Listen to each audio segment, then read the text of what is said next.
Hello, welcome back to the channel. Today we're diving into how to use teamwork.com for scheduling and tracking deliverables, the 2025 full guide. First up, let's log in to your teamwork.com account. If you're new, sign up and get started.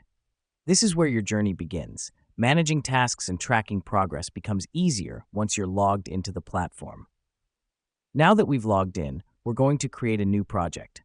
Click on the plus New Project button, fill in the details, and hit Create Project. The reason we do this is to set up a dedicated space for all tasks and deadlines related to a specific project. Next up, let's add some tasks. Click on the Tasks tab, then Add Task, and provide all the necessary details. This helps us because it allows us to break down our project into manageable chunks and assign them to team members. After that, you want to set up a timeline for each task. Click on the task, then Edit Task, and set start and due dates. Here's what's happening behind the scenes.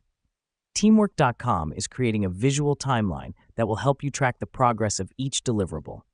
And finally, don't forget to use the Track Progress feature. This is where you can monitor the status of each task and ensure everything is on track.